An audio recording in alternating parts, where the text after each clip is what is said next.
Hello friend, welcome to my channel से JD science classes में आप सभी का स्वागत है। जैसा कि हम एसएससी, एमटीएस और हवलदार के लिए प्रैक्टिस सेट सॉल्व कर रहे हैं, आज हम नए प्रैक्टिस सेट के साथ उपस्थित हुए हैं जिसमें काफ़ी अच्छे अच्छे प्रश्न इसमें हैं। तो आइए देखते हैं। अगर हमारे चैनल पर आप नए हैं तो चैनल को सब्सक्राइब कर लीजिएगा ताकि आपको नोटिफिकेशन मिलता रहे। देखिए, पहला प्रश्न है, निम्नलिखित में से कौन सा वाद्य यंत्र आमतौर पर उधर उधर स्थिति में और एक मुड़े हुए धनुष से बजाया जाता है? वर्टिकल करें कि कौन सा ऑप्शन हो जाएगा? ऑप्शन नंबर इसका बी हो जाएगा, सारंगी। क्या हो जाएगा? सारंगी। देखिए, जो सारंगी है ये प्राचीन काल में सारंगी जो है घुमक्कड़ जातियों का वाद्य यंत्र था। ठीक, तो ऑप्शन नंबर इसका बी हो जाएगा। अगला प्रश्न है, रुक्मणी देवी अरुंडेल का निम्नलिखित में से किस नृत्य शैली से संबंध है? तो ये किससे? भरतनाट्यम से संबंधित है। तो ऑप्शन नंबर इसका बी हो जाएगा। तो देखिए, और भरतनाट्यम से संबंधित जैसे सोनल मानसिंह, सोनल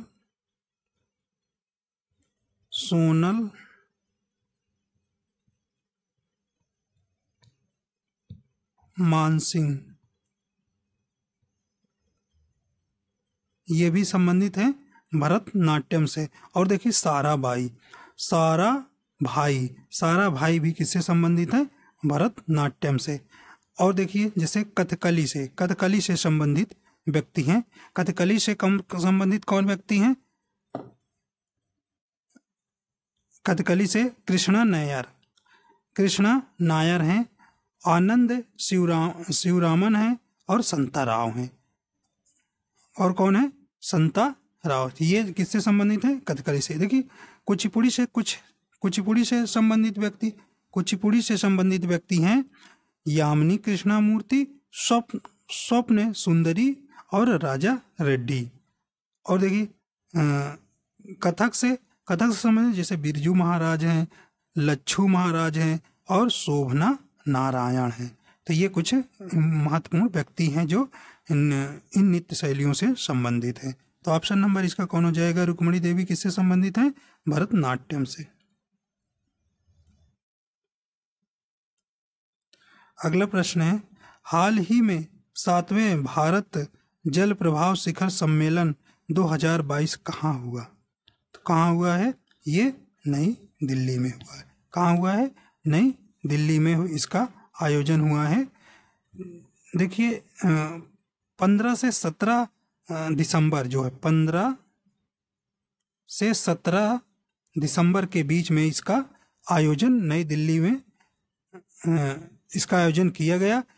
इस सम्मेलन का उद्देश्य है भारत में नदियों और जल निकायों की रक्षा के लिए जल और पर्यावरणीय बुनियादी ढांचे का विकास की दिशा में प्रोत्साहन करना है।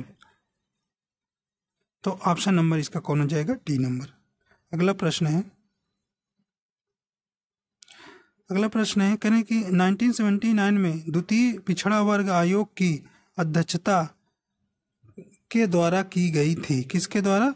तो ऑप्शन नंबर इसका कौन हो जाएगा? बी नंबर, बीपी मंडल द्वारा इसकी अध्यक्षता की। देखिए, 1 जनवरी 1979 को मोरारजी देसाई सरकार ने बिहार के पूर्व मुख्यमंत्री श्री बिंदेश्वरी प्रसाद मंडल की अध्यक्षता में गठित किया गया था। तो ऑप्शन नंबर इसका कौन हो जाएगा? B number. अगला प्रश्न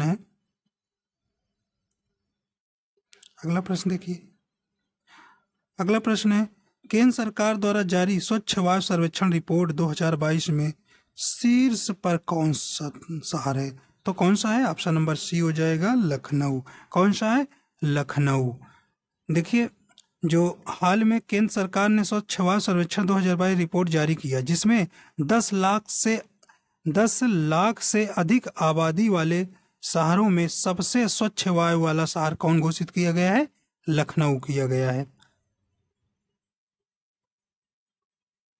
तो यहाँ देखिए इसको 3 श्रेणियों में रखा गया है, जैसे 10 लाख से अधिक आबादी वाले शहर को, और 3 लाख से 10 लाख की आबादी वाले शहर को, और देखिए 3 लाख से कम आबादी वाले शहर को। ये 3 श्रेणियों में यह स्वच्छ भारत सर्वेक्षण रिपोर्ट जारी करते हैं। तो इसमें जो है 10 लाख में कौन प्राप्त किया है? 10 लाख वाली श्रेणी में लखनऊ, ऑप्शन नंबर सी हो जाएगा। अगला प्रश्न है, चलिए अगला प्रश्न देखिए।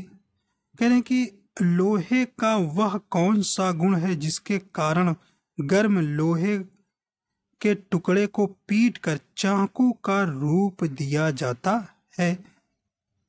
तो कौन सा गुण है? तो ऑप्शन नंबर क्या हो जाएगा? ए नंबर, आघातवर्धनीयता। तो आघातवर्धनीयता जो है, यह जो है लोहे को पीट पीट कर चाकू बनाया जाता है, ऐसा इसमें लोहे के आघातवर्धनीयता गुण पाया जाता है। ठीक, तो अगर पूछे आपसे सबसे अधिक आघातवर्धनी धातु कौन है, तो सोना। आप बताइएगा कौन? सोना सबसे अधिक। ठीक, अगला प्रश्न देखते हैं।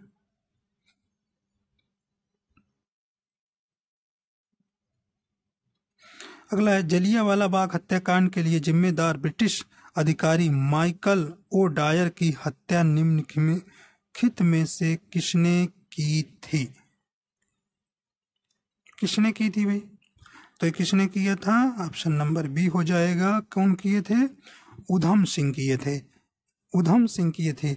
देखिए ये जो है, देखिए रौलेट एक्ट के विरोध के दौरान पंजाब के 2 लोकप्रिय नेता, जैसे जो नेता थे डॉक्टर सैफुद्दीन किचलू व डॉक्टर सत्यपाल को गिरफ्तार किया गया। इसी गिरफ्तारी के विरोध करने के लिए देखिए 13 अप्रैल 1919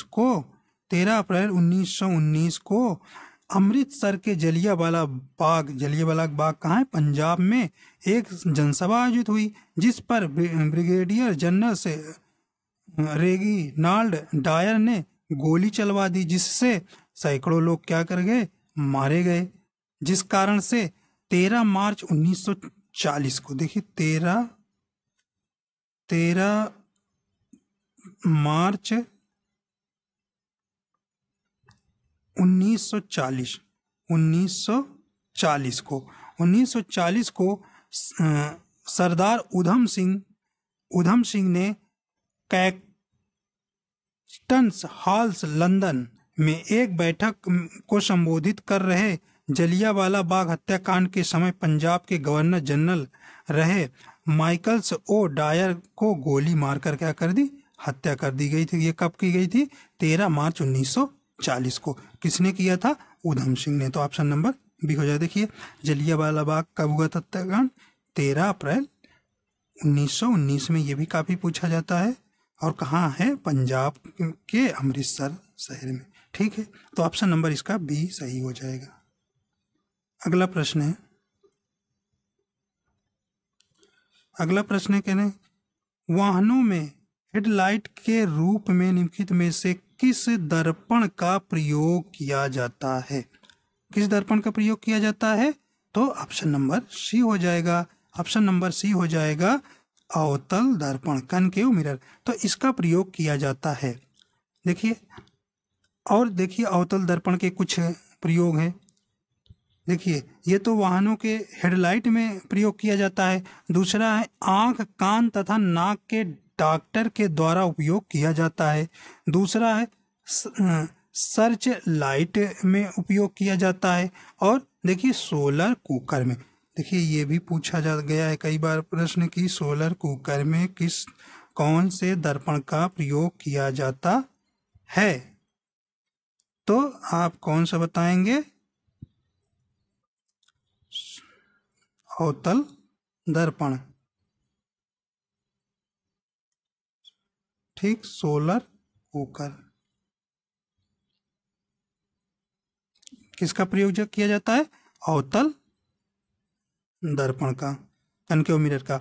और देखिए कनकेव मिरर का क्या यूज कहाँ कहाँ हुआ? आँख, कान तथा नाक के डॉक्टर प्रयोग करते हैं, सर्च लाइट के रूप में, सोलर कुकर के रूप में और वाहनों के हेडलाइट में। और देखिए एक प्रश्न आपसे करते हैं, जो ड्राइवर के जो बगल में आपका दर्पण लगा रहता है वो कौन सा दर्पण रहता है? कौन सा रहता है? वो आपका उत्तल दर्पण रहता है। ठीक, तो ऑप्शन नंबर इसमें सी हो जाएगा। अगला प्रश्न चलते हैं। अगला प्रश्न है,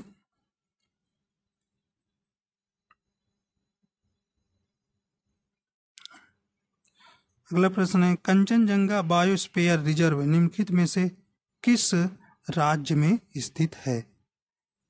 किस राज्य में स्थित है? तो ऑप्शन नंबर बी हो जाएगा, सिक्किम में। कौन सा? कंचनजंगा बायोस्फीयर जो है कहाँ है? बायोस्फीयर ये सिक्किम में है। ठीक, ऑप्शन नंबर सी। और देखिए कुछ बायो रिजर्व हैं, जैसे आपका मानस बायोस्फीयर कहाँ है? आसम में, नोकरेक बायोस्फीयर मेघालय में, और सिमलीपाल बायोस्फीयर कहाँ है? उड़ीसा में है। तो यहाँ कंचनजंगा बायोस्फीयर कहाँ है? सिक्किम में। ऑप्शन नंबर बी हो जाएगा। अगला प्रश्न है,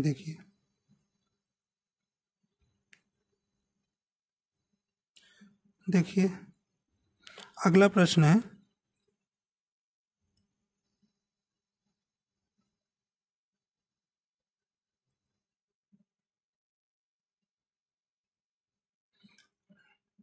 देखिए करें कि हाल ही में, देखिए करंट का क्वेश्चन है, हाल ही में प्रधानमंत्री ने 3 राष्ट्रीय आयुष संस्थान का उद्घाटन किया। मतलब कि इसमें से कौन सा सही कोड दिया है?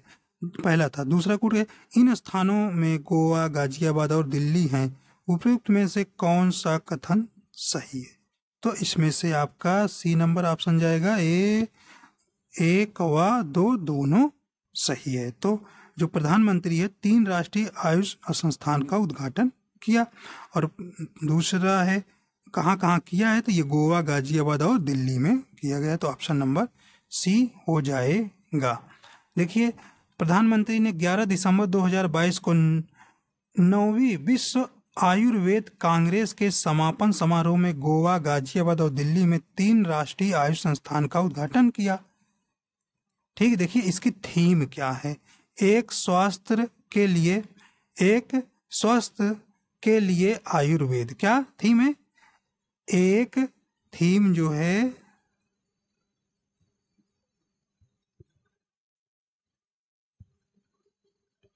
इसकी थीम क्या है? एक स्वास्थ्य के लिए आयुर्वेद। एक स्वास्थ्य के लिए आयुर्वेद। तो ऑप्शन नंबर इसका सी हो जाएगा। वो 1 और 2 दोनों सही है। अगला प्रश्न है, करें कि मुगल प्रांतीय प्रशासन में आम तौर पर, देखिए दीवानी का अर्थ क्या होता था? मुगल समय में दीवानी का अर्थ क्या होता था? देखिए करें कि कानून व्यवस्था और आपराधिक न्याय का प्रशासन। और यहाँ देखिए ऑप्शन है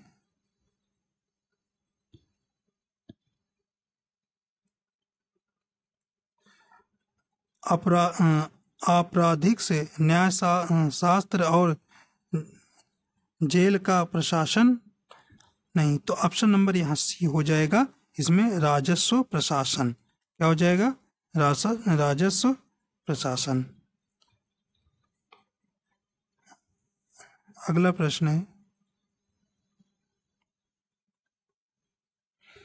देखिए संसद के दोनों सदनों की संयुक्त बैठक की अध्यक्षता निम्नलिखित में से कौन करता है? देखिए अध्यक्षता तो कौन करता है? ऑप्शन नंबर बी हो जाएगा, लोकसभा अध्यक्ष। लोकसभा अध्यक्ष। देखिए भारतीय संविधान के अनुच्छेद 108 आर्टिकल 108 में जो है संसद जो है के दोनों सदनों को कौन बुला सकता है?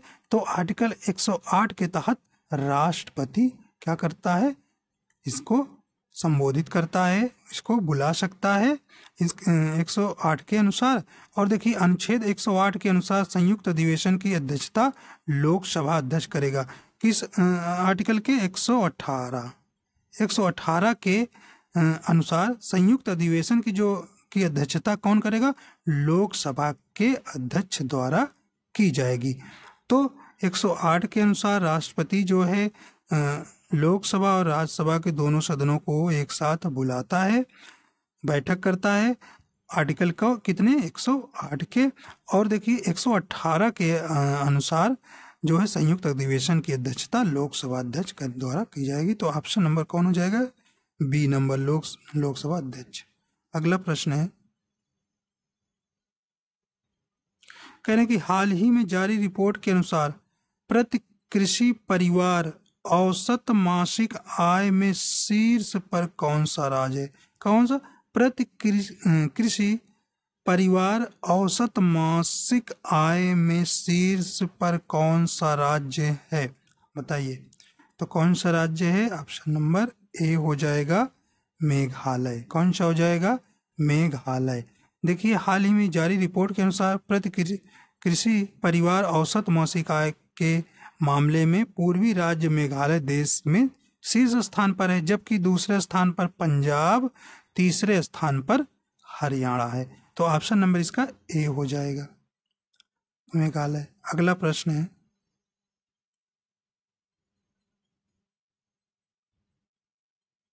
अगला प्रश्न है,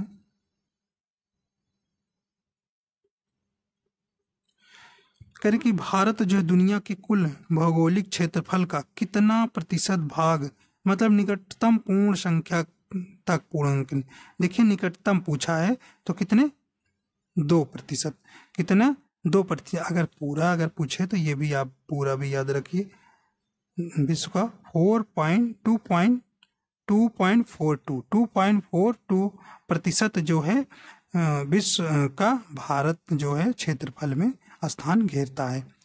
तो यह कैसरा स्थान पे आप जानते हैं भी, ये 7वां स्थान में हमारे देश का क्षेत्रफल में है स्थान, और जनसंख्या में दूसरे स्थान पर है। और देखिए क्षेत्रफल की दृष्टि से और जो 6 देश हैं कौन से हैं, जिसके सबसे पहला भी आपसे पूछा जाता है, तो आपका सबसे पहला कौन है? रूस है। ठीक, रूस है। सेकंड नंबर पर कनाडा, तीसरे पे आपका चीन हो जाएगा, चौथे पे संयुक्त राज्य अमेरिका, 5वें पे ब्राजील, व 6ठे पे ऑस्ट्रेलिया, और 7वें पे अपना भारत। ठीक, तो ऑप्शन नंबर कौन इसमें? देखिए निकटतम पूछा है, लेकिन आप पूरा याद रखिए 2.42% है, लेकिन आपको पूर्णांक में पूछा तो ऑप्शन नंबर बी 2 लगाएंगे। ठीक है, तो सबसे बड़ा आपका क्षेत्रफल में कौन सा देश है? रूस। अगला प्रश्न देखते हैं। देखिए भाई अगला प्रश्न है, जोड़ों के बीच मौजूद द्रव जो जोड़ों की गति को आसान बनाता है को किस नाम से जाना जाता है? किस नाम से जाना था? ऑप्शन नंबर बी हो जाएगा इसका, साइनोवियल के नाम से। साइनोवियल के नाम से जाना जाता है।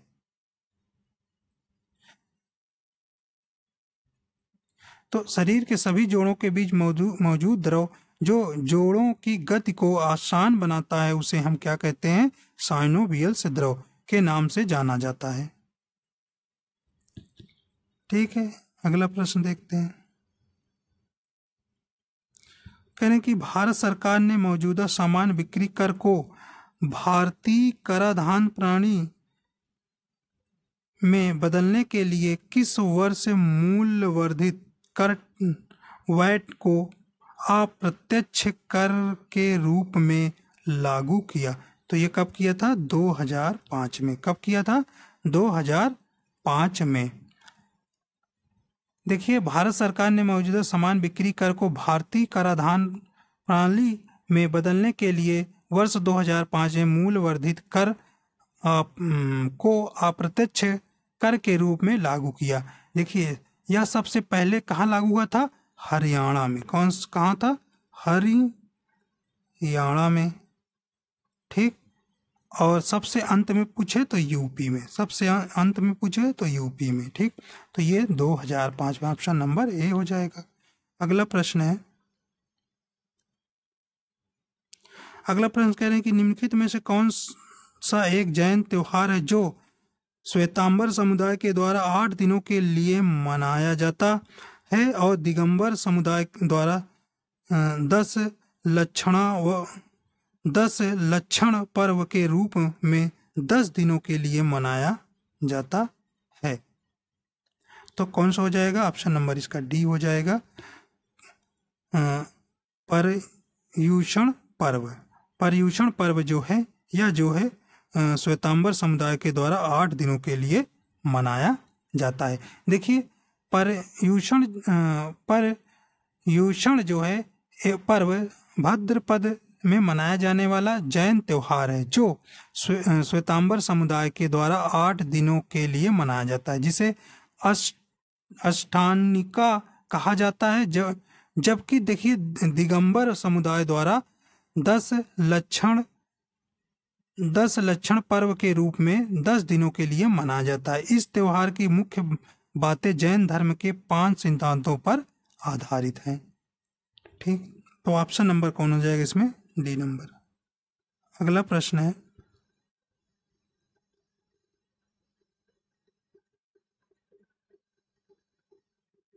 देखिए इसमें भी कूट है आपके।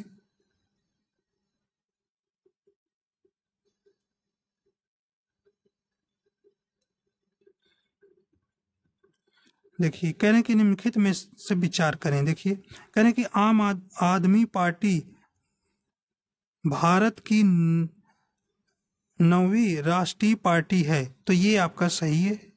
दूसरा कह रहे भारत का चुनाव आयोग पार्टियों को राष्ट्रीय और राज्य टैग देता है, बिल्कुल सही है। तो ऑप्शन नंबर इसका सी हो जाएगा, बोथ हो जाएगा। 1 व 2 दोनों सही है। देखिए तो वर्तमान में जो पार्टियां राष्ट्रीय पार्टी कौन कौन सी हैं? जैसे कांग्रेस है, भाजपा है, भारतीय कम्युनिस्ट पार्टी है, मार्क्सवादी भारतीय कम्युनिस्ट पार्टी है, बसपा है, तृणमूल कांग्रेस है, राष्ट्रवादी कांग्रेस पार्टी है और नेशनल पीपल्स पार्टी है।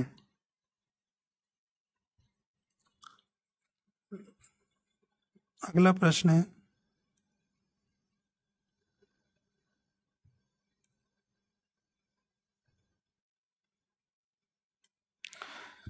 रियल टाइम से ग्रास सेटलमेंट के माध्यम से न्यूनतम कितनी राशि प्रेषित की जा सकती है? तो कितनी? तो आप 2 लाख। ऑप्शन नंबर ए हो जाएगा 2 लाख। देखिए जो है रियल टाइम से ग्रास सेटलमेंट एक ऐसा सिस्टम है जिससे ऑनलाइन पैसे ट्रांसफ़र किए जा सकते हैं। इसके माध्यम से एक व्यक्ति भारत के भीतर एक बैंक से दूसरे बैंक में पैसे भेज सकता है। यह विशेष रूप से केवल ज़्यादा राशि ट्रांसफ़र के लिए उपयोग किया जाता है। ठीक, तो इसमें अधिकतम कितना? 2 लाख ही ट्रांसफ़र किया जा सकता है। तो ऑप्शन नंबर ए हो जाएगा। अगला प्रश्न है, भारतीय संविधान के अनुच्छेद 80 के अनुसार राज्यसभा के सदस्यों की कुल संख्या स्पेस से अधिक नहीं हो सकती है। तो ऑप्शन नंबर बी हो जाएगा 250। 250। देखिए जो राज्यसभा में, देखिए राज्यसभा में भारत के राष्ट्रपति द्वारा कितने व्यक्ति को मनोनीत किया जाता है? तो 12। याद रखिएगा कितने? 12। देखिए 238 व्यक्ति जो हैं सदस्य जो हैं राज्यों के और संघ राज क्षेत्र से प्रतिनिधित्व होते हैं। ठीक, तो वर्तमान में अगर देखा जाए तो जनसंख्या कितनी है, सदस्यों की संख्या कितनी है? 245। 245 है, जिसमें 233 प्लस 12 है। तो ऑप्शन नंबर ये अला जरूर रखिए कि मनोनीत राष्ट्रपति कितने लोगों को करता है? 12 लोगों को। और ये 12 लोग क्या होते हैं? सामाजिक होते हैं, वैज्ञानिक, कलाकार होते हैं, समाज से संबंधित अच्छे काम किए होते हैं, उन लोगों को यह राष्ट्रपति जो है मनोनीत करते हैं। तो ऑप्शन नंबर यहाँ पर क्या हो जाएगा? B number. अगला प्रश्न है, करें कि हाल ही में जैविक विविधता पर संयुक्त राष्ट्र सम्मेलन COP15 का आयोजन कहाँ किया गया? देखिए कहाँ किया गया, तो ये कहाँ किया गया है? कनाडा में। देखिए ये कनाडा में किया गया था। आयोजन जो है 7 से लेकर 19 दिसंबर 2022 में 2022 में इसका आयोजन कनाडा के मॉन्ट्रियल में हुआ, कोप 15 का। देखिए पहले इसका आयोजन कहाँ होना था? चाइना में होना था, चीन में होना था, लेकिन कोविड-19 के कारण इसे ट्रांसफर करके कहाँ किया गया? इसको कनाडा में किया गया। ठीक, तो जब देखिए जलवायु परिवर्तन कोप 27 शिखर सम्मेलन मिस्र में आयोजित किया गया। जो कोप 27 का आयोजन कहाँ किया गया? मिस्र में किया गया। तो ऑप्शन नंबर इसका कौन हो जाएगा? कोप 15 का आयोजन कहाँ किया गया? कनाडा में। देखिए पहले चाइना में होना था, चाइना में कोविड-19 के कारण इसका ट्रांसफर करके कनाडा में किया गया। चलिए देखिए अगला प्रश्न है। अगला प्रश्न क्या कह रहा है? कह रहे कि निम्नलिखित में से कौन सा अंग ग्लूकोज को ग्लाइकोजन से भंडारण के लिए इस्तेमाल किया जाने वाला एक जटिल कार्बोहाइड्रेट और अमीनो अम्ल को प्रोटीन में परिवर्तित करता है? बताइए। तो ऑप्शन नंबर कौन हो जाएगा? ए नंबर यकृत, लीवर्स है। जो कार्बोहाइड्रेट उपापचय के अंतर्गत यकृत रक्त के ग्लूकोज वाले भाग को ग्लाइकोजन में परिवर्तित कर देता है और संचित पोषक तत्वों के रूप में यकृत कोशिका में संचित कर लेता है। तो ऑप्शन नंबर इसका कौन हो जाएगा? ए नंबर। देखिए प्रश्न संख्या 63। देखिए मौर्य राजवंश का अंतिम शासक कौन था? देखिए मौर्य राजवंश का अंतिम शासक कौन था? ऑप्शन नंबर सी हो जाएगा बृहद्रथ, जो है यहाँ का अंतिम शासक था। और देखिए ये कब से 191 से 187 ईसा पूर्व में यह शासन किया। यह जो है क्या था? अकुशल से शासक था, जिसे देखिए बृहद्रथ को सेनापति पुष्यमित्र शुंग ने राजा की हत्या कर सत्ता प्राप्त कर ली तथा शुंग वंश की स्थापना, कभी कभी देखिए पूछा जाता है, शुंग वंश की स्थापना किसने की थी? पुष्यमित्र। देखिए ये किसको मानकर? मौर्य राजवंश को अंतिम शासक बृहद्रथ को मारकर जो है पुष्यमित्र ने शुंग वंश की स्थापना की थी। तो ऑप्शन नंबर कौन हो जाएगा? सी नंबर। मौर्य राजवंश का अंतिम शासक कौन था? बृहद्रथ था। तो ऑप्शन नंबर सी हो जाएगा। अगला प्रश्न है, देखिए प्रश्न नंबर कहते नाहरकटिया तेल क्षेत्र किस राज्य में स्थित है? तो ये कहाँ है? ए नंबर असम में। कहाँ है? असम में। देखिए जो तेल क्षेत्रों में पाया जाता है कहाँ कहाँ, जैसे असम का तेल क्षेत्र हो गया, गुजरात का तेल क्षेत्र हो गया और अरब सागर के अपतटीय तेल क्षेत्र। देखिए असम में जैसे डिगबोई क्षेत्र है, सुरमा घाटी, नाहरकटिया तेल के क्षेत्र पाए जाते हैं। गुजरात में अंकलेश्वर तेल क्षेत्र, खंबात तेल क्षेत्र, अहमदाबाद व कलोल क्षेत्र। अरब सागर का तटीय क्षेत्र जैसे मुंबई हाई तेल क्षेत्र, बशीन तेल क्षेत्र और अलिया बेट तेल क्षेत्र। तो यहाँ पे नाहरकटिया तेल क्षेत्र कहाँ पाया जाता है? ये असम में। अगला प्रश्न है,